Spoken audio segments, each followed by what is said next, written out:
You are listening to Runners FM. You're listening to Runners FM. You're listening to the 11th episode of Runners FM, and today we have a very special guest joining us on the show, Matt Inglis Fox from Sweat Elite. No problem. I can definitely work with that. That's no dramas. I think we're all set though. Thanks so much for the tips. I think we're good to. Thank you. Yeah, we recorded an interview yesterday with Jacob Simonson, and then all of the best moments where we're kind of like having a real good banter. If you're not using earphones, it becomes this feedback loop in the audio, and you hear I've dealt with that before. So I'm like, okay, well, Matt Fox is our most important guest. I'm not gonna fuck it up today. No, all these little things can only be improved by making mistakes and having some bad luck. So you guys seem like you have a very professional setup there, much more professional than I do. So I'm happy to be a part of it. How are you, Matt? I'm good. We're 4 days from Chicago Marathon, so hopefully good. And yes, ready to go. And I just went for one of my last runs, I guess, and saw so many people out there getting ready for the big day, which is less than 100 hours away now. So yeah, excited. How about you guys? Very, very good. I'm very excited to see Matt Fox get a 2:10 something on the marathon. That's going to be 2:10. 2.1 something. Well, I'm not sure that's going to come anytime soon, but I think I've joked before that I think that's maybe your debut marathon, Victor, but yeah, we'll see. It's looking at least like it's going to be pretty nice weather, which is a big deal for anyone that knows about. I mean, it's a big deal for any distance, but I think especially the marathon, and the potential for it to be warm at the end of the race is something that cripples a lot of people's races. So it shouldn't be too warm. We're looking at somewhere between 8 and 10 degrees, at least the feels like temp. So that's pretty good. So now it's just down to executing on the day, and really excited for it. That's amazing.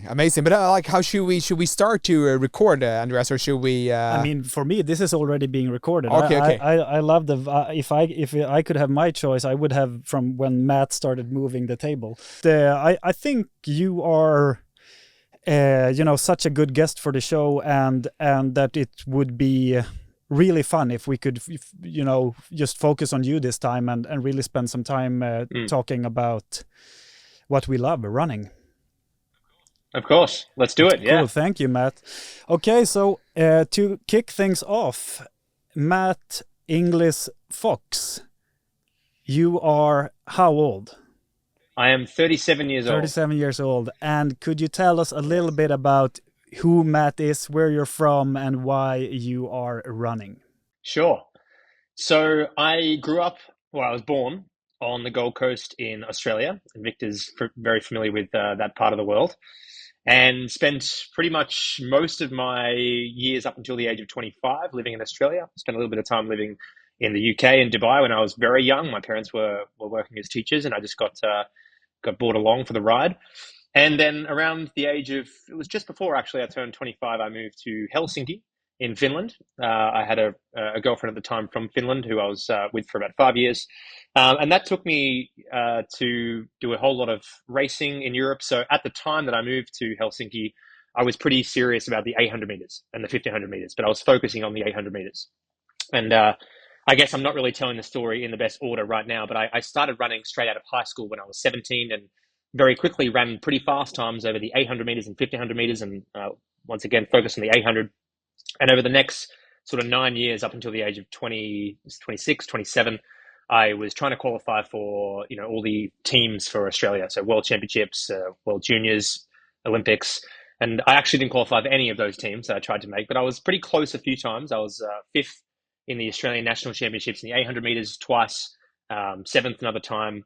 And then, that sort of led me down this long path of running in the 800 and 1500 for 9 to 10 years. And then I actually stopped entirely for a few years and went to the sort of corporate world, full-time job. And I missed it a lot. And I sort of came back to the running world at the age of just before 30 and started Sweat Elite, which is probably the core reason why I'm speaking to you guys now, and which would be the main reason why people listening would be familiar with me if they are at all.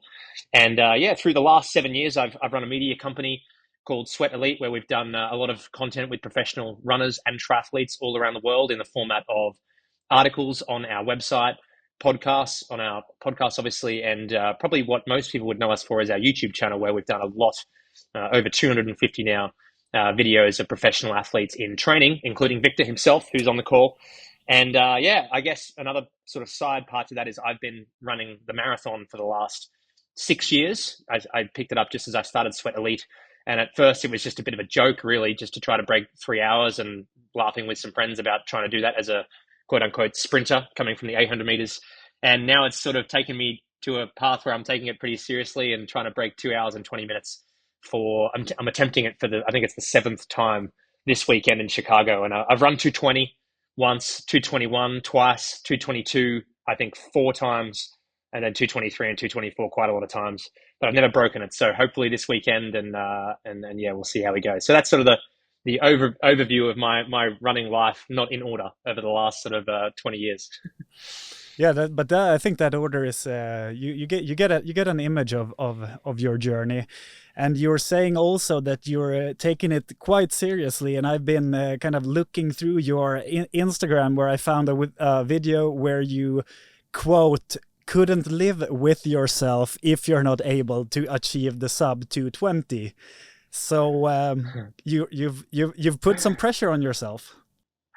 I have. I guess it's a little bit like, if you're a marathon runner and you want to break 3 hours, there's a lot of people that want to break 3 hours out there, including my now wife, who is ultimately her sort of life goal is to break 3 hours. At the moment, she's not super close, but I think she will.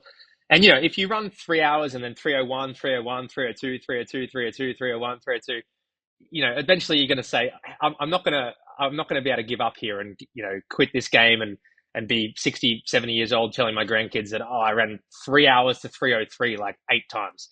That's what it's like for me, but 220, right? So I just think to myself, I don't want to be in, I'm almost sure that throughout the rest of my life, I'll be in conversations with people along the way about marathon running and running in general, because there's just such a running boom happening around the world, right now. And it really has been for the last sort of maybe 7 or 8 years, but especially since 2020. And I don't know, I struggle to live with the idea of it. When I said that, a few people were sort of saying that's a bit hardcore, and to some extent it was a little bit of a dramatic sort of thing to say. But I guess I just didn't want to get to an older age and be like, yeah, I ran 220 to 224 like 10 times, but I never broke 220. So I'm going to do everything in my power to get under that barrier. And I have a few attempts, luckily, in the next few months. And we can talk a little bit about that. The first one being obviously this weekend in Chicago. But yeah, I don't think I'll stop until I get that barrier. But I do fundamentally believe deep down that I can run about 215 at some point in my life. But there's one problem that I have that probably some people would be familiar with if they're listening, and at least if they followed me for any duration of time. And it's that I've probably been in 217 or 218 shape before. I just haven't been able to run a marathon without having these muscle cramps, sort of cripple my last 5K. And I think if I can figure that out, then I think 215 is possible. Maybe not in the next few months, but maybe next year. I don't know if I can run any faster than 215. I think that could potentially be my limit, but we'll see. That's just what I believe deep down at this point in time. Yeah. And we're gonna get more into the kind of because I saw another interesting post that I want to talk more about, which is your kind of current training philosophy and changing things up. But as we're talking here now, I'm for me, a very obvious time limit on the marathon is sub 3 hours for us mortals. That's like a big. That's the commercially kind of most sold limit to break. And then, you have the 2 hours, which is the godlike limit. Would you say, Victor, that which kind of times to beat do you see as like very, do you understand, like iconic times to get under? Have you looked at I'm wondering, is it just Matt who's kind of got a hang up on the 220, or is the 220 limit a really official limit for you? But I feel I'm coaching a lot myself right now, so like I feel like 3 hours is obviously like a big pinnacle, like that is obvious, like sub 40 on a 10K. But and obviously a lot more people are at the realm of wanting to break 3 hours compared to 220. Yeah, 100%. 100%. But then I feel like 240, 230, and 220 is like goals that a lot of people there are like. But then you're talking about people that are running a lot and are very dedicated when you come down to those levels. But like 220 is, I don't coach anyone that runs that fast, and that is like you have to be a seriously good runner to be able to. Yeah, to give Matt some slack, 220 is for sure that's a beef. I agree with Victor. I think the 250, 40, 30, 20, and you could even argue sub 245 is a little bit of a sort of a pretty big barrier as well. But yeah, I don't know too many people that have been stuck on 220. There's a couple here and there around the world, but I think probably the biggest one by far is 3 hours, and that's just due to sheer volume of people. But I personally know quite a lot of people that are that have been trying to break the 230 barrier for a while as well. And I feel like once you get to 230, that's when you could start to maybe throw the sub-elite word around. Some people might argue that's closer to 225 or 220. But I think I've always thought sub 230 is sort of what I would call pretty close to sub-elite, which, mind you, speaking to only my opinion here, I think sub-elite for the marathon is a little bit weaker than in, say, half marathon and 10K. Because, Victor, what would you consider a sub-elite time in the 10K? Oh, that's tough. Now I'm just like we're very similar, Matt, in a lot of things. Definitely, you're hardcore at saying that the 220, you know, that you wouldn't be able to live without breaking it. I'm exactly the same. I would never, if I would be that close, I would just continue till I would break it. But I would say I was in the Breaking Marathon Limits, a Norwegian podcast with Christian Ulrichs and another 220 man, and he said that, but Victor, you can't call yourself elite. I think you have to at least break your sub 29. So that was a motivator for me to do that out this year.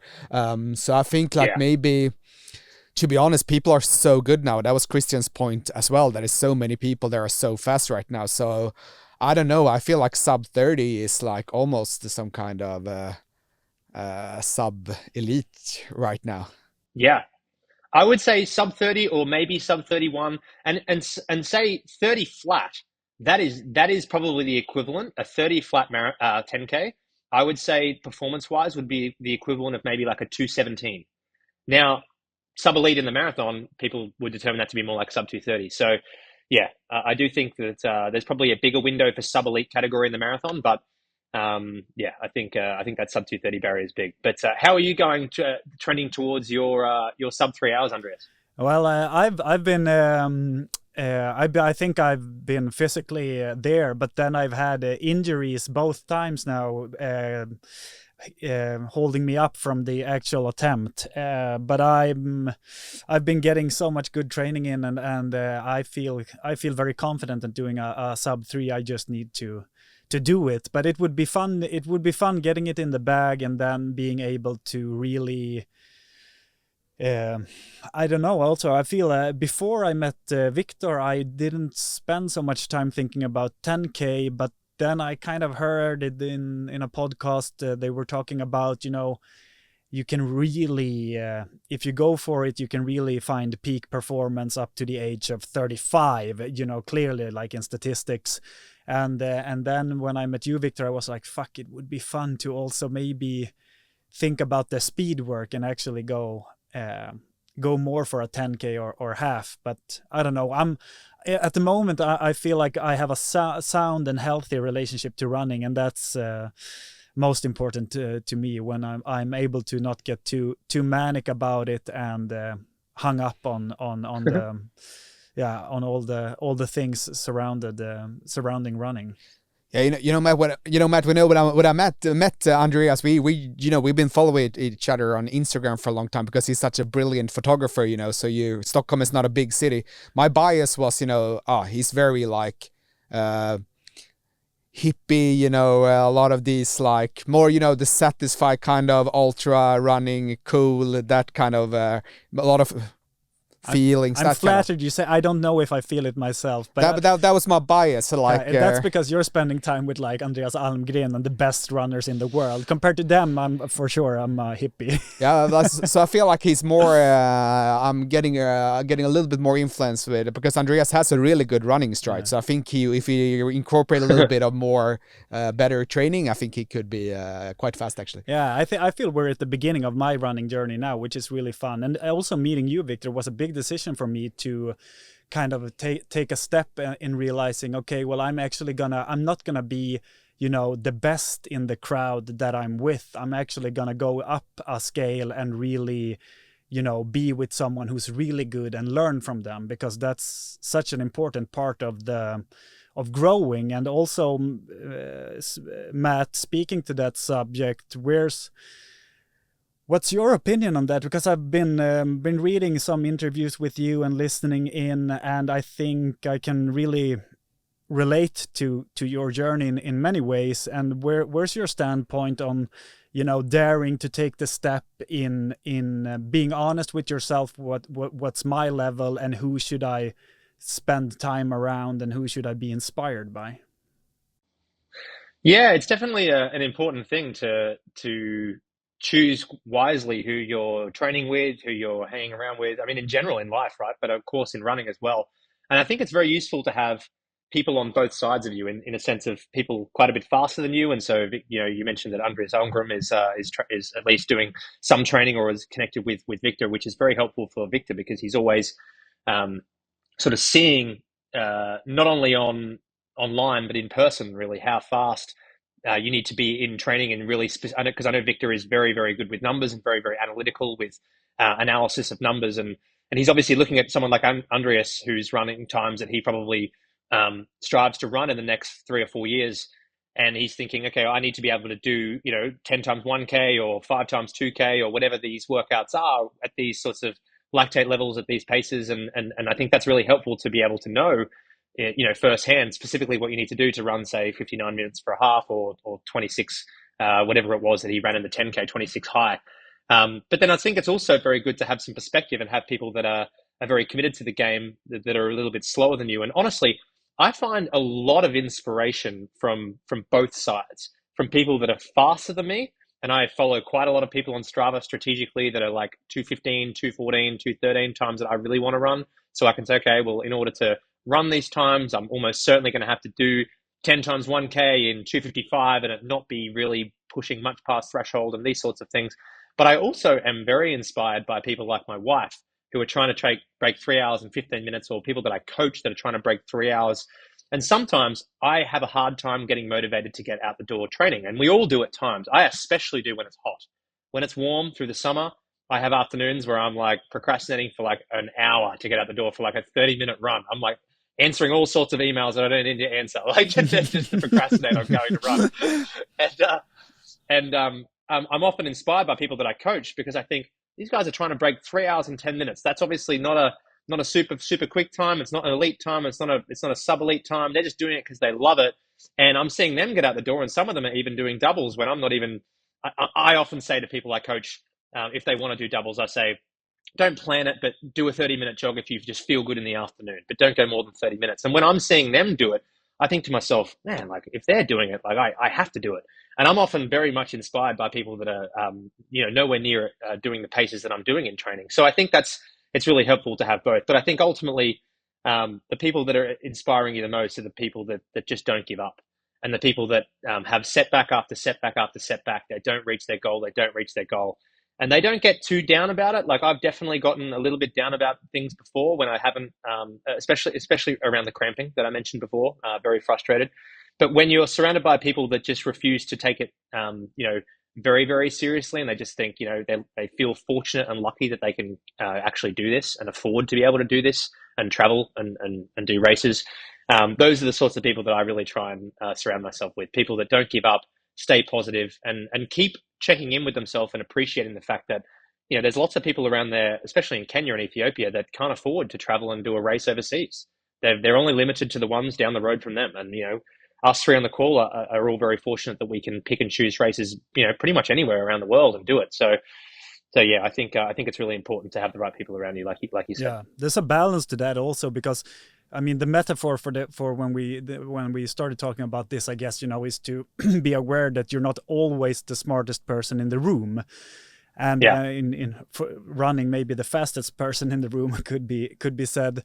But then also I have I'm hosting a training session every Thursday evening, and during those sessions last year I started kind of coining a term where I know some people are HMIs, and HMI stands for highly motivated individuals.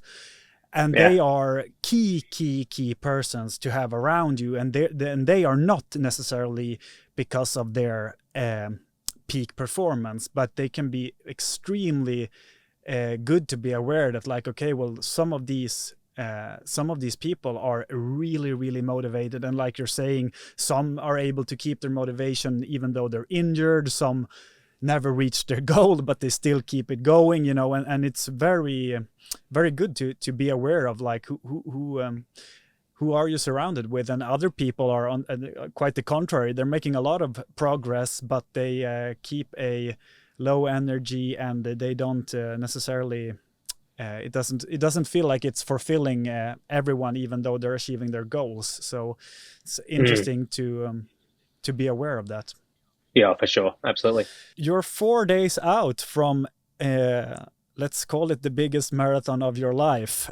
Maybe. To keep the dramatic energy going in this Quotes rolling. in this episode. When me and Victor met, you have often you have often mentioned to me that you and Mads met up and you did an analysis of your training.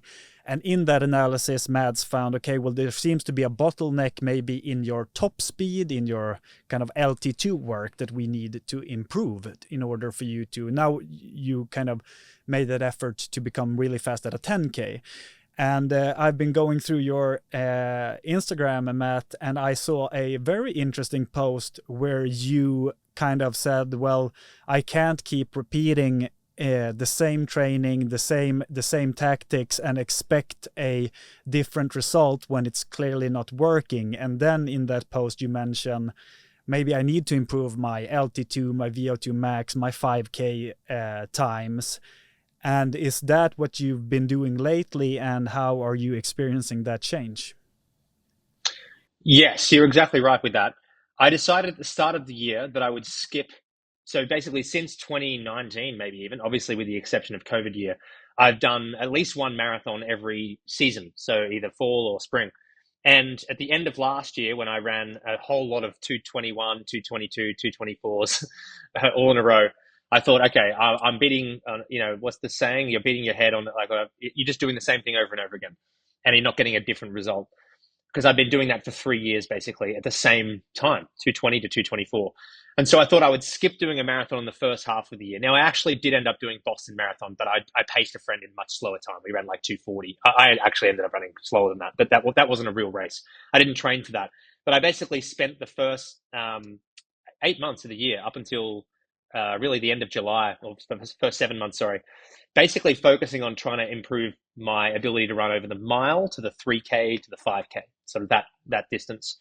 And I never actually raced at the end of that block. I actually planned to have a 5K race, and I didn't do it, which is a whole other story in itself. My Achilles got a little bit sore for a few weeks, but I think that block was very successful. Actually, the volume was quite a bit lower than normal. I was probably doing closer to about 100 kilometers a week, or maybe 110, some weeks even lower. But I was doing a lot of work at what you would call mile pace and even faster. So even like 400-meter pace, mile pace, and 5K pace. And I was doing very little slower than that other than easy runs. And I was just really sort of repeating about a month cycle all the way up until July. And then when I was 10 weeks out from Chicago, I sort of transitioned over a 2-week period where I sort of transitioned more to marathon. And then I did a very relatively short block, about 8 weeks of very specific marathon block. But the key thing that I did, which I think has worked very well, is I kept one very fast speed workout in every single week, even through the marathon block. So every single week, even over the last 8 weeks leading to the marathon, I did one session of very fast hill sprints. I think it was every single week. I don't think I missed one. Where we do either 10 by 150 up a hill, pretty close to max effort, or 12 by 100 meters, or these sorts of workouts. Proper And proper explosive it's work well. then. Exactly. And I think it's worked well. And I think the whole theory is that if you can sort of, I think Canova calls it the speed reserve, but it's like if you're able to have that sort of extra gear and that extra top end speed, then in theory, all of your paces and all of your efforts sort of slower than that should become slightly faster. So your ability to run over any distance, if you can improve your top end speed even just a little bit. And fortunately for me, I come from a background of doing 800 meters. So I have that muscle memory deep in I'm obviously a bit older now, so it's a bit harder to tap back into that. But I do have that ability to run 48 seconds for a 400 meters, not now, but I did when I was in my early 20s and even to mid 20s. Now, there's no way I can run 48 seconds anymore, but I would say that maybe I could possibly run 50 or 51. Now, I think before this year, maybe dating back to last year and the year before, I doubt I could run 51. I don't think so. Maybe 53 at best. So I think I've been able to improve my 400 speed, which then hopefully can improve almost every speed under that. And I think it's worked pretty well. At least the training would definitely indicate that. But at the end of the day, for me personally, racing is the most important thing. And I say that tongue in cheek because I think nowadays in the Strava era, some people are probably more focused on their training than their actual racing. But for me, it will all boil down to making sure that the race pans out. And, I'm definitely training a lot faster than I have in the past. My marathon specific workouts and my threshold workouts have all moved up maybe 5 seconds a kilometer or maybe even more from last year. So that's obviously a good sign. Yeah. I think it's super interesting, Matt, because like I think your journey is like you can compare it to maybe Christian Ulrichsen that I mentioned before, and myself. Like in your podcast, me and Matt was in a couple of like, was it like 6-7 months ago, where we were at your podcast at Sweat Elite, and we're just talking about.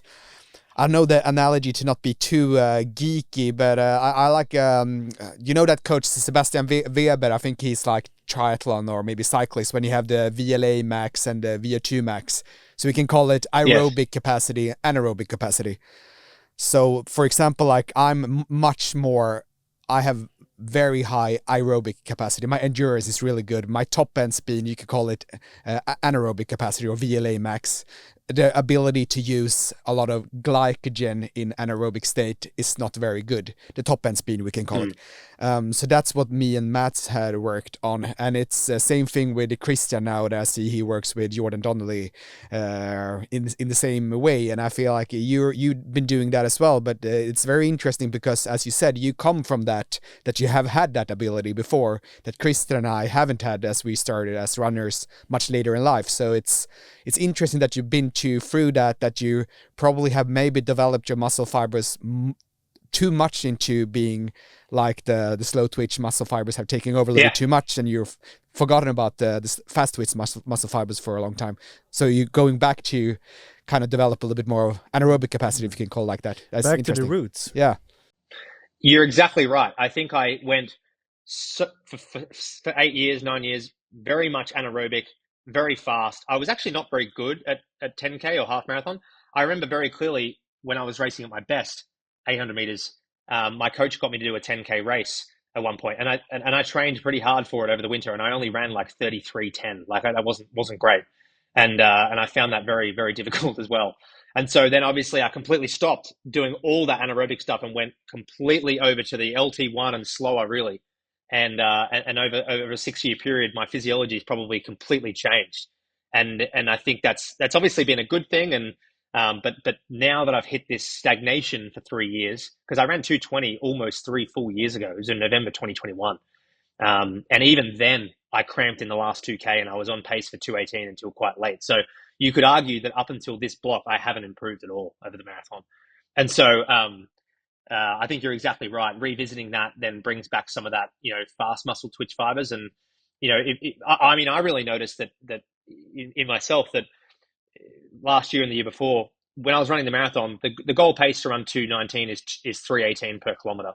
And if I'd go down to like 312 or 313 per kilometer, it would cook me.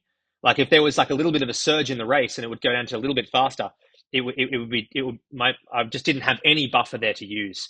And so I think in part this whole speed block is really to try and improve that top end speed, obviously, and to make those paces around 3 minutes a K and 3:05 per K and 3:10 per K a lot more comfortable. And even though I don't race 10Ks very often, I think at my absolute best in the last 2 years, I don't even think I could have broken 30 minutes. Maybe I could have gone 30:15 or 30:20. But now I really do think that I could maybe run 29.5 or maybe even faster. But that's based off just training data. I might be wrong, but I do think I could run a lot faster over 10K now than before. So yeah, like if you look into your Strava, it's been specifically that session you did. It was like 8 days ago. The 2 times 10K with 1K float. That was impressive, and I think I followed you from my whole running journey. I started to run 2019. I think that's the most impressive session I've ever seen you done. So you clearly at a good good place right now.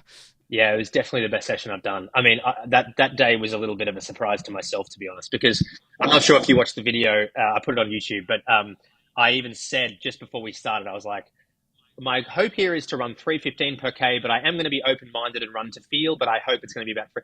And my first two kilometers were like 3:06, 3:06. Yeah.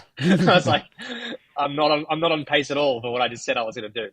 But it was definitely the best workout I've done, and it surprised me even a bit too. As you've been introducing more of these hill workouts and explosive sessions for top speed, how has your have you felt that there's maybe a gamble with getting injured, and also how has it played out in terms of how much has your feeling when running in a high speed been affected?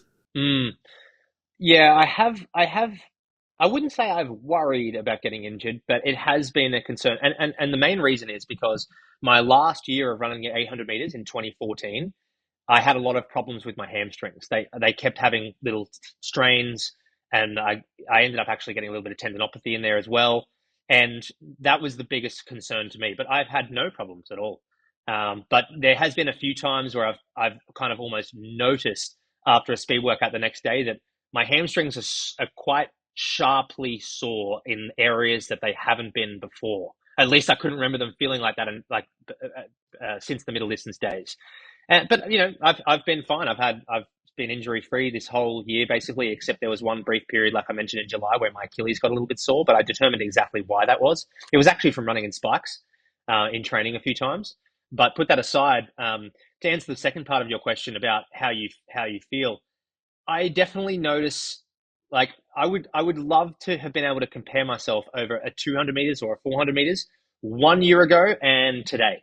Because 1 year ago I was in the middle of running a bunch of marathons, and like I said before, I think that if I lined up for a 400 meters and ran as fast as I can in blocks, I reckon last year my goal would have been to break 54. I reckon now it would be maybe to break like 51 or 51.5. And I can notice even in like tempo runs where I'm maybe running 3:08, 3:10 per kilometer. Last year, firstly, that pace might have been more like 3:12, 3:13 at threshold. But I feel like before, when I was running at threshold, I didn't have any ability. If someone had said to me, can you drop like a 250 kilometer in the middle of this threshold if you really needed to? I feel like in the past, I would have been like, no. The best I could probably throw in if I'm doing a 3:12 pace tempo run would maybe be like 3:03. Whereas now, if I'm running a threshold run at like 3:07, 3:08 per kilometer, which is normally where my LT2 sits roughly, depending on weather, I feel like now if someone said, could you just drop a 250 in the middle of this tempo run? Of course, it'd be very hard. I feel like I could, even though it would be very difficult. And so I think that's a testament to the speed work as well, having that additional speed reserve there. And I think that's in a way like a large point to doing this speed work. And so, yeah, I think that's probably the best way to describe how I can feel it in my own body. Yeah. That's really cool to hear, like a proper having that really extra gear to throw in there if you need it. Yeah, 100%. Exactly. And I'm really, really happy to hear that, because that was what I've been understanding, like from Matt's as well, while I'm doing exactly the same things, exactly those things, switching gears in races, and be able to answer an attack and stuff like that, like the East Africans are really good at, for example. And like myself, who's like more of a slow twitch guy, like at the end of a 10K race, like the 2 last kilometers, I'm is just trying to survive for myself. And I can see other people really strive more in those last 2Ks and can really put on another gear, which I don't have. So I think it's really cool that you can feel like that that ability has improved. Yeah, definitely. And I think it's mostly as a result of doing a lot of these hill sprints, and also between February, when I really, or end of January, when I sort of started this whole speed thing. I've also done, up until end of July, one workout every week at right around 4-minute mile pace, so 60 seconds per lap. So it might be 300s or 200s or 400s, and I think that's probably helped quite a bit as well, running at that sort of mile pace. But I don't do that work anymore, but I did do that all the way up until about 10 weeks before the marathon. Okay, I also I'm realizing now I have to ask, because for endurance athletes are maybe not known as being the most kind of overall soft and chill people on planet Earth. We can be kind of afraid of getting a cold and being a little shy with people before races. And right before we started this interview, you told us that you got married 4 days ago, and it's 4 days left to the Chicago marathon. So I'm curious, was it like a COVID style wedding where people were dressed in plastic and covered up, or are you just this chill? Well, I don't really drink anymore. I don't have anything against it, but I haven't really been drinking for about 5 years. I just decided to sort of stop. And I think that's the main reason why people would have a hard time doing wedding and Chicago Marathon. The main reason why I put it then was a week before the marathon, was because I have a few friends that are living overseas that wanted to come to both, right? And I didn't want to have to ask them to come to Chicago twice in like a short period of time, because from Australia, it's like 25 hours, 24 to 26 hours to get to Chicago. And so they could then come and do the double. They could come for like, 2 weeks or a week and a half and do both. But in general, it was 3 days ago, Sunday night. It's now Wednesday morning here, obviously Wednesday afternoon where you guys are. And I feel 100% recovered from the wedding.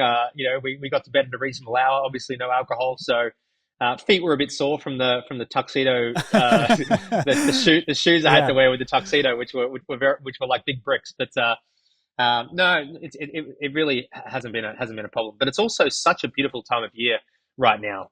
But I think another reason why was because when we looked to book this, to be brutally honest, we looked to book the wedding about this time last year. Over the summer months, June, July, August were just full everywhere in Chicago. You couldn't find any venue at all.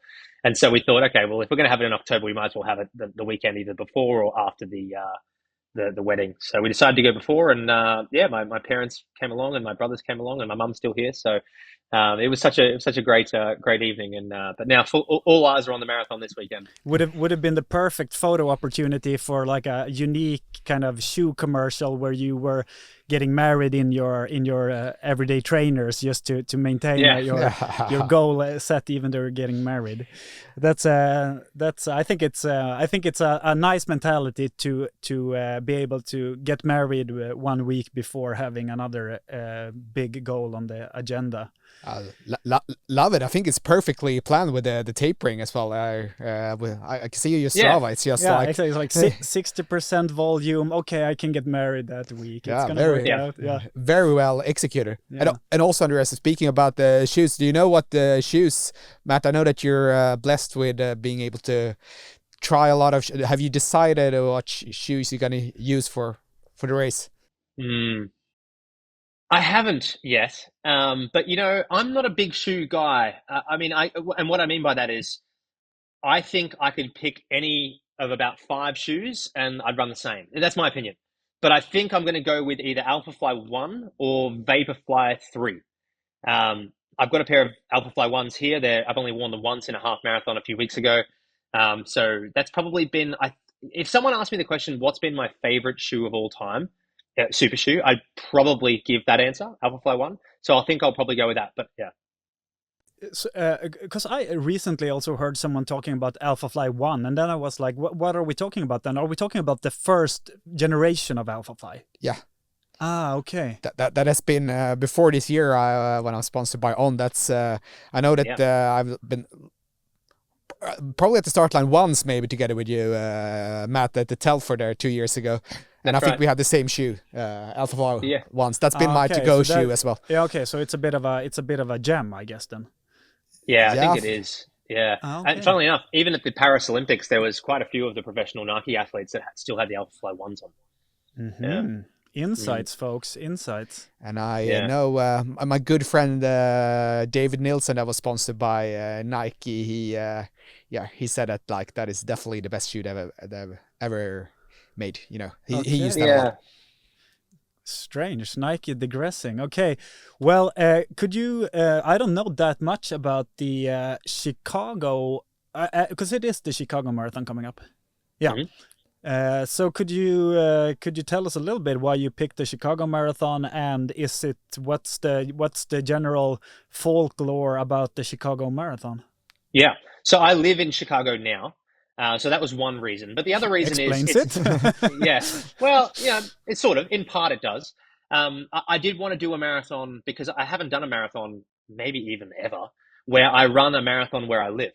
I can't think of any time I've done that before. And so I kind of like the idea of being able to get up in my own bed and you know, do all the pre-race things at my eat dinner in my own house and all that. I've never done that before. So that's, at least for a marathon, I haven't. And I guess the other reason is that it's such a fast course, and the world record was broken last year by Kelvin Kiptum. It's dead flat. I think the variable, like most courses, but especially Chicago, is the weather can be very erratic. It can be very hot. It can be very cold. It can be very windy. Luckily, this weekend looks like it's going to be a good temperature, but maybe a little bit windy. They're really the only two reasons. I guess the third reason is quite a few of my friends decided to do it. So I do try and do marathons where my friends are going to run as well, so I can see them. So they're the three key reasons. But I would say the main one was that we decided to move to Chicago about middle of last year, maybe August or September in 2023. And then the decision was made that we should definitely do this. This is talking to me and my wife, Reen. We decided that we would do the Chicago Marathon here this year. So, they're the main reasons. Yeah, good reasons. I think great reasons. Wake up in your own bed at the world record marathon course is two good reasons. Yeah, that's like the optimal thing. We've been talking a lot about keeping routines and not having to change up your food and bed and whatever, you know, all the important details. So that's promising. Yeah, for sure. Yeah, I mean, the start finish line is 2.5 kilometers from where I live, so it's a 12-minute train ride, and I'm right at the start line. So yeah, normally there's a lot of, you know, the day before or the 2 days before, there's a lot of logistics to think about and all this. So that this weekend there's nothing. We know exactly how to get there, and it's great. So, you know, all those little things can add up for sure. So I'm really looking forward to it to this weekend, and I think I'm most looking forward to just catching up with a lot of good friends as well. That's a huge part of it for me. I feel like the social aspect and the people that you meet along the way, including you guys, including Victor. Like Victor and I properly met up several years ago in Monte Gordo, and we've sort of caught up here and there since. And you know, I think these sorts of little things, making friends along the way and sharing insights and learning things, this is probably the thing that keeps me in the game more than anything else, to be honest. This is not necessarily running fast times. That's definitely a big part of it. But I think meeting people and enjoying the journey is such a big deal. Yeah, I totally agree. And for me, Matt, I have to say that like, sorry to interrupt you, Andreas, but like for me, it's definitely, that is a massive part. Like, you know, you see people who doesn't have like a big passion that we have for running, and you can see like they're hanging out with their old friends and they're talking about what they did in Magaluf or something 2000 when they were 18. Yeah, exactly. And for me, it's just like, for me, running has just been like really nice because I could just choose people that I really like, and I feel like I have a really nice time around, and I feel a lot of that I get good energy from, like both you, Matt, and you, Andreas. Like that's been amazing for me to just sit here and talk with you guys, and it wouldn't have been possible without the running, of course. Yeah, for sure. Yeah, I read if we're gonna kind of move the focus over to a slightly more holistic theme that I think is interesting, Matt. I read a quote you posted from Tim Oh, no. Ferriss. Oh, yeah. No, I love Tim I Ferriss. think it was a worthy quote. You don't have it wasn't carpe diem, and it said essentially, I would say that it's there's no waiting for the right time, I would say, was the kind of consensus of the quote. And you decided to pick out just do it and correct yourself along the way. And me and Victor, we have been talking about that for our podcast journey, that, we reached a point where we said, okay, well, we can keep debating and preparing and trying, but ultimately we're just gonna have to jump off the cliff and see where it takes us. And how has that experience been for you? And is this a skill you've learned over the years, or what because I feel that some people are more kind of it comes easier for certain people to just jump than others.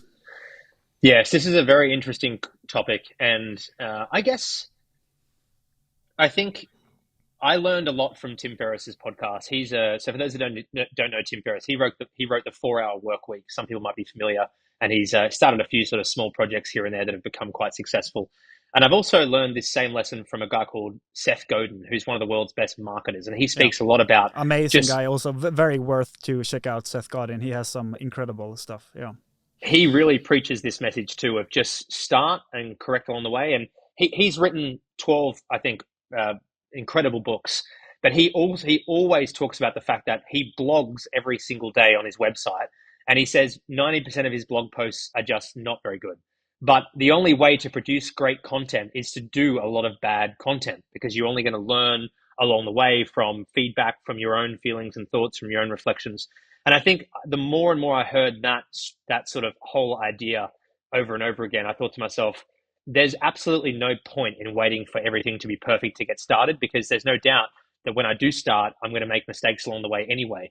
And things are going to go wrong, and people are going to point out things that aren't correct and all that sort of stuff. And I just think, I was also, I'm not going to throw any names out there, but when I was first thinking about starting a couple of companies between 2012 and 2014, a few of my friends also had great ideas, but they just never made any moves on it. There was always a reason why they weren't starting it. It was like, next week I've got this thing that I have to do for work, and then it's my cousin's birthday, and then I've got a marathon, and there was always reasons to not do it. And I just think that also rubbed off on me a little bit as well. And I thought to myself, these guys just have ideas. They're never going to actually execute on any of them. And I think simultaneously, I was listening to a lot of Tim Ferriss, a lot of Seth Godin, and reading a lot of his blog. And I just thought, just start and correct along the way. And I think ever since sort of 2014, when I first started my first company, which wasn't Sweat Elite, I started a business before that had some success, I guess.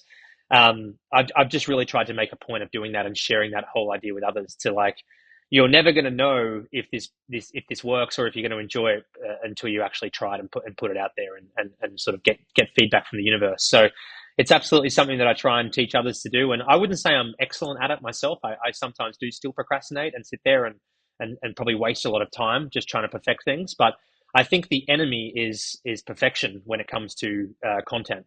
Because if you try and perfect everything, you'll end up just publishing almost nothing at all.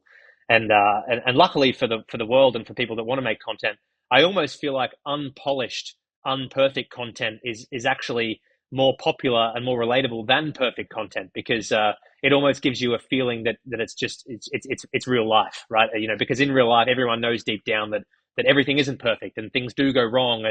And I think Joe Rogan is one podcast that I just find absolutely fascinating. I don't necessarily love his podcast, and I don't necessarily listen to every episode, but it's so simple and so raw. They just switch on the camera and talk with no predetermined points of interest, no editing of the podcast. And it's by far the biggest podcast in the world because it's so simple and so unperfect. And I think that's a really good example to use as someone that's just started. Because if anyone's interested and knows Joe Rogan, I highly recommend going back to listening to his first episode he ever published in like 2011. It's so bad. It's so bad. Like there's long pauses for minutes at a time of pausing of them like going to the toilet and stuff. It's so bad, but they just learned along the way, and now they've just got this incredible podcast. So yeah, definitely something that I've learned along the way. Yeah, I've had a lot of interesting. I actually had with a fellow director friend. I had a very interesting discussion with him about authenticity and being real, and how there's a longing in the world right now for, or maybe it's always been, but this uprising of influencer culture and this kind of plastic society and because in a way where try to change yourself and look perfect and pose as a perfect person, and we now see that these influencer agencies, they're on their knees right now. It's not really working out because the people have started to lose the trust in influencer marketing when it comes to these more kind of maybe plastic people, let's call it. Yeah. And I think for me it's been, this has been such for every episode we're doing, and it's just this immense learning process for me because I've spent a lot of money on from companies making a commercial film, and then posting it on social media to get some feedback on it, and when we have clients in the loop, and it's a feedback process, and everyone is it's just a draining massive process to come up with this maybe 1 minute end product. And then you and me, Victor, sit down here for the first episode, and we record it for like 90 minutes and we put it out. And as I was exporting the file, I'm like, holy fuck, this is 90 minutes. Like I'm used to working so hard for like 30 seconds. Yeah. And then as soon as we put it out, the response was just overwhelmingly positive and genuine. And I felt so stupid because I realized in that moment, like, shit, I've made a lot of plastic stuff and I received a lot of plastic back. And Yeah. now I'm starting to put out, something, because I love running, I love having this conversation with you guys, and I feel so genuine in this situation. And all of a sudden you can tell that people are, responding in a different way, and, they're actually listening, they're actually inspired. And that really fuels me and us right now, I would say. Yeah, it's very interesting because I've been in productions, with companies that wanted to have me as the poster boy, with like photographers like Andreas, and I will know how much that content costs to make. And then I see what you do, Matt, because I've been in doing the content with you as well, and you're like, oh, let's meet at a track, and I just I'm on my bike, and your content would reach, your reach is 10 times, million times more. I got this little like $1,200 camera. camera, and like it's like the cheapest camera you can get. It's interesting hearing your opinion on that, Matt, because I'm obviously, I have this bias to quality because that's the kind of school I'm from.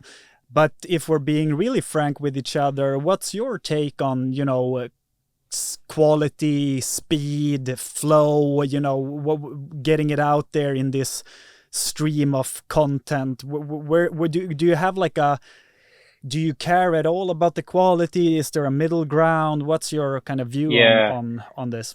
This is once again another very interesting topic that I think about a lot, because, you could argue it's only really been about 10 years, max 12 years, that social media has been ubiquitous, maybe less. And so before that, it was all about TV advertising for brands, or radio advertising, or billboards. And these sorts of things, just for whatever reason that I don't understand, and probably we don't understand because it probably dates back to before we were even born, this type of content that they're producing for these mediums like television or radio or billboards, or I just ran past a poster of Nike promoting something for the Chicago Marathon. It's very polished and very, commercial, probably lacking the right word, but it's very, very high quality. And they might spend weeks making something that's only 30 seconds long, very polished, very perfect. And so I almost feel like a lot of brands have kept that same style of work and put it on social. And I think a lot of people sit there and go, I'm not really quite sure if that works here. I'm not really quite sure if that's supposed to be on this social media. And then you look at there's another brand. It's not in the running world, but if people know Ryanair, I would recommend checking out their Instagram. It's very funny because they're almost the total opposite. They do very, very raw stuff, and they often make fun of a lot of their like people that are flying. So they'll publish like complaints of people and then like respond to it and really try and like stitch them up. It's actually quite funny. But to answer your question specifically, there has to be a middle ground. Quality is important and it has to be interesting, but there's absolutely, and Victor, I must give you a lot of credit here, because I think one thing that you do very well that is a must in this day and age, if you want to build an audience of any sort, or have anyone relate to you, is you have to share the real human side to what you're doing. And I'll never forget, Victor, it would have been a year or two ago, you posted an Instagram story and you shared how you were struggling at the moment with some mental health stuff, and you were struggling with this and that, and it's those sorts of things that I think is really important to connect with people. Because if you talk about this with almost anyone, everyone struggles with something along the way. They might have periods where it's harder and easier than others, but everyone has difficult things going on in their life. Some worse than others, and so on and so forth. And I think if you can try and create and craft your content so that it can really tap into the most human sides possible to life and humanity, I think that gives people the strongest sense of connection. And I'm not sure if either of you know. Do either of you know Lionel Sanders, the triathlete? No. Okay, so he's probably the biggest YouTuber in triathlon, and he is the master of this. All of his videos, he talks about how he's got that wrong and he's made this mistake here and he sucks at that, and he's and people love him for this side, because I think people are looking at him thinking, man, he's just like me, but he's just really good at triathlon, but he's also just like me. And I think the people that are making their content very disconnected from that are not really doing very well, in my opinion, and they're almost losing fans because people can't relate to them very well. And so I think I think it's really important to definitely have some aspect of quality, however that is. That can look different to different people. It can be the quality of the audio, or the quality of the video, or maybe the visual and how you look. But I do think that the raw aspect, but especially the human aspect of talking to people's real human sides and almost their dark sides, their challenging sides, I think that's something that absolutely is a must in this day and age. And that trend is only getting stronger and stronger, I think. Yeah, that's a very positive takeaway from it. And also it's all seeing also like portraying yourself as a beyond it being very uninteresting, looking at perfect people. It's also the amount of pressure you're putting on yourself as a creator to always look perfect. It's the feedback loop of how unhealthy that's going to become in the end. It's just immense. Exactly. That's a really, really good point. Yeah. And I feel like with you, Matt, I feel like you're always that's a side of you that I really like, and I think it's probably when I'm married to Aussie, maybe I think in Australia you have more of that how you are. Like I think you're really real. If you say a lot of things that other people don't on social media and stuff. And I think it's for me, I think that's a really good aspect of you. I feel like I really, even though we haven't met too many times in real life, but I really feel like I know your opinions about things, and I think that is makes you. It's interesting, and I think it's really, really nice. Yeah, I appreciate that, and I really do try and be as real as possible. And I think, Andreas, your point is really important to almost underscore, and it's that if you're always putting on a show and you're showing people only the brilliant side, it does probably have a lot of pressure built up in the back of your mind to think, I have to just keep this going. I have to keep up this. I have to always be thinking about what I'm saying. Whereas I don't really even think about what I say on podcasts or videos or Instagram. I just say it. I just put it out. And so I think, but that then doesn't build up any pressure in my head to think, I have to play a certain role or whatever. I'm just, whatever it is, just is there. So, I do think that this is a very important side to content creation. And you can really see, I think one of the best examples is someone that I believe you coach him now, Victor. Is that right? You coach Ben Felton, or you? Who is that? Ben Felton. Ben Felton. Yeah. Ben is, he's so likable. Ben is amazing. Yeah. And he's probably one of the first examples of this that comes to my mind, of someone that you can very clearly tell by watching his videos and listening to him that he has no show put on. It's just him. That's exactly how he is. And I think that's awesome. Yeah. Yeah, I agree. I have a lot of video calls like this with Ben, just him and me, and it's it's exactly the same guy. So that's very authentic. Super. He's totally different. Yeah, He's yeah. a drunk asshole on the Exactly. video calls, and Yeah. Nah, but it's really good. But like something that I come to think about, like from something that you have made that I think about directly, Matt, is like, you know, your what's it called, like Life in the Fast Lane or something like that with Ed Goddard. Oh yeah. I think that was something that was like a perfect mix of a super interesting character together with pretty slick like content. Yeah. Ed was really fun to work with. I'm actually in discussions with him now about maybe doing some more stuff. So yeah, that was fun. Ed's a really good character, and I think he was very good at being himself on camera as well, and just being very real and raw and showing some of the difficult times in training and racing. So we hope to have him back on very very soon as well. I think when I think back to all the most popular episodes on our channel, it's people that are like that. Paul Chalimo, he's exactly the same in person as you see on the videos. So is Ed. It's a really key thing about content creation right now. Realness is on the uprise. Maybe it's always been in fashion, but now it's really starting to resonate with people, I think. So that's something positive in a lot of we're surrounded by a lot of kind of dark times these days, but I think realness is gonna really get its money worth. Definitely. And I feel I think we have like we're actually talking with you about, you know, your marathon is gonna happen on 4 days from now, and I was thinking about now, like we haven't really talked about fueling and stuff like that. Yeah. Do you have a good plan there? Forget everything we talked about. Yeah, what about your energy intake, Matt? I'm just taking everything back to be like, Yeah. let's not talk about feelings. Let's talk about Matt's fueling. All the LT1 fanboys, Yeah, like, it's enough they of, logged out for like 15 too much 15 minutes feelings ago. and stuff now. Yeah. We're back to the marathon. Yeah, sure.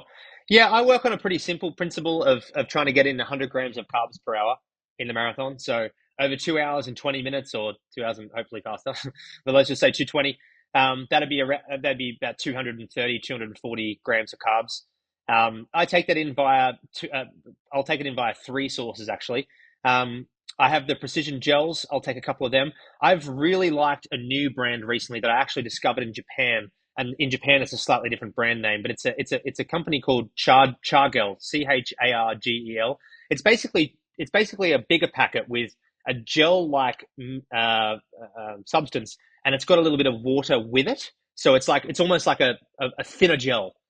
So the regular gels will be quite thick and almost like, oh, I needed some water afterwards. It's almost like they've thrown 2 gels into this packet, a little bit of a bigger packet, and put water in it and mixed it all up. So I'll take, and they have 45 grams of carbs in each one. So I'll take a few of them, but I'll lean on them, precision, and then just some Gatorade on the course. I unfortunately don't have the drinks. I didn't make the elite field. I'm in the sub-elite field, and in Chicago that they don't have the drinks, so I'm gonna have to take it from the side, from the regular stations. But yeah, 100 grams of carbs per hour. Usually I can get pretty close to that. And I just try and space it out as much as possible. You know, the conversation often comes up, oh, when do you take your gels? And some people say 5K, 10K, that's good, that works. But at the end of the day, I actually think it's better if you can just try and space it out as much as possible. So what I often do is I'll open one of these Chargel things, which has 45 grams of carbs. I'll hold it in my hand and just like sip on it slowly over like the next 20 minutes. I'll have like a little mouthful and then just run with it in my hand, have a little mouthful. Because then you're trying to, I think in my mind, and I don't even know if this is 100% accurate, but I think it is, as incorrect, is that you're just trying to keep your blood glucose as sort of stable as possible. And if you're having 45 grams in and then you take it straight away and you don't have anything again for half an hour, you do maybe risk your energy sort of going very high and then maybe dipping. So I'm just trying to space basically the carbohydrates out as much as I possibly can. So that's yeah, interesting. I've never heard that kind of thesis before, but I think it makes a lot of sense, and that could be really worth giving a try for people who feel that they have stomach cramps, because maybe it also eases up on getting this full amount immediately into the system while running. Maybe it's a lot kinder to your system to portion it out. Yeah, it's revolutionary idea, isn't it? Just running with the gel and slowly taking it. Mind-blowing stuff here on Runners FM. Yeah, I feel like that's a very good thing. And like last week we had Jacob Simonsen, the new Danish record holder, and he talked about another thing when Andreas said exactly the same sentence, actually. He talked about hard and soft water, you know. I'm starting to experience that maybe we're actually better at interviewing than we think, because we're getting these very subtle details out of people, because I've never heard anyone talk about hard and soft water, and I've never heard anyone distributing energy more carefully. Yeah, maybe those are the kind of upcoming trends. Yeah, the slow intake.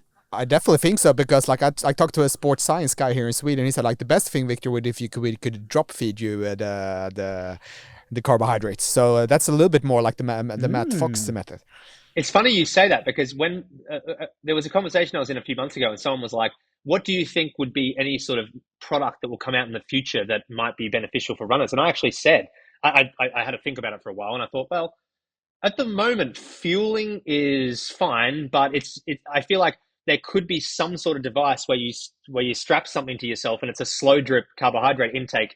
Either it's a straw to your mouth, or it could even be. I don't think an infusion would actually be legal. I think that's actually against the rules. But I do think having some sort of slow drip carbohydrate intake, however it is, that would be pretty good. I wouldn't be surprised if it comes to cycling first, because the cycling races are so long.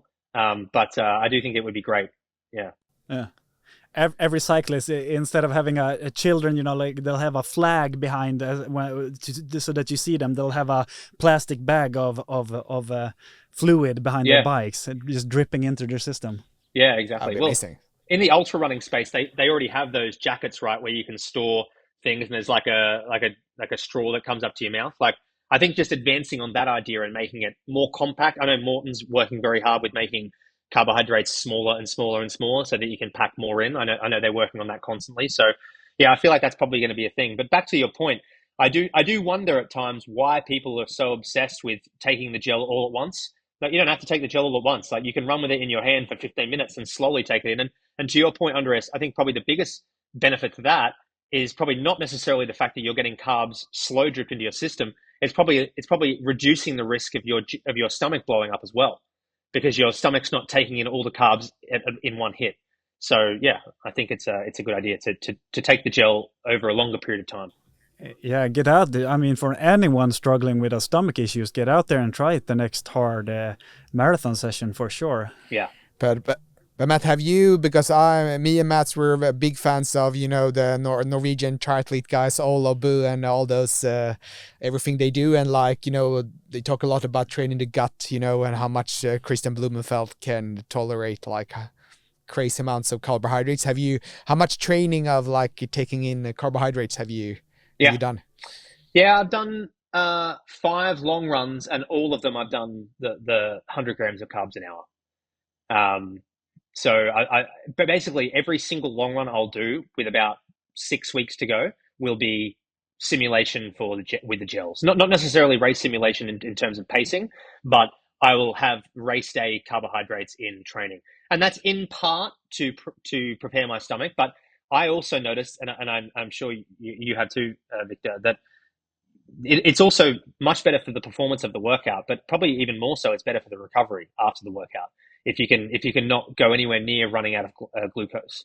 And so I'm doing it for all 3 reasons: to train the gut, to do the long run as best as I can, because if you can take in as many carbohydrates as possible, you will maximize your performance in the workout as well, and then also the recovery. So I've had no long runs where my stomach has blown up. I mean, historically speaking, my stomach's never really had a hard time. So I guess I'm fortunate that my stomach takes carbohydrates very well. Of course, my downside is the muscle cramping.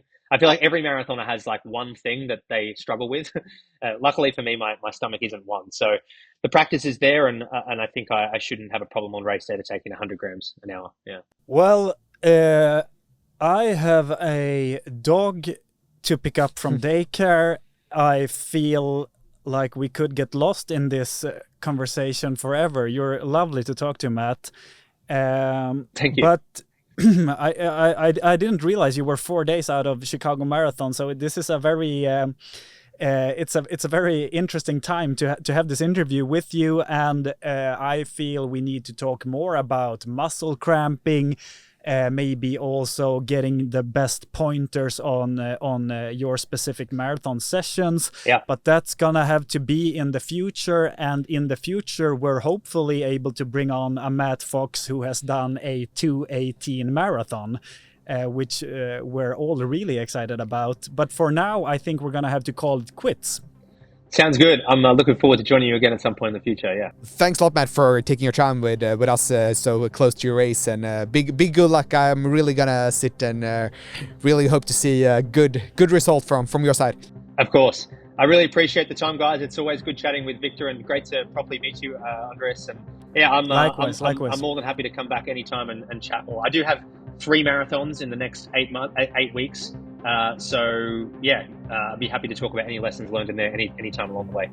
Amazing. That's great, Matt. Yeah, but from us here at Runners FM, and I'm also gonna involve the listeners, and we're really gonna wish you good luck on Chicago Marathon. Thank you so much. I appreciate it. Okay, take care, Matt. Take care, guys.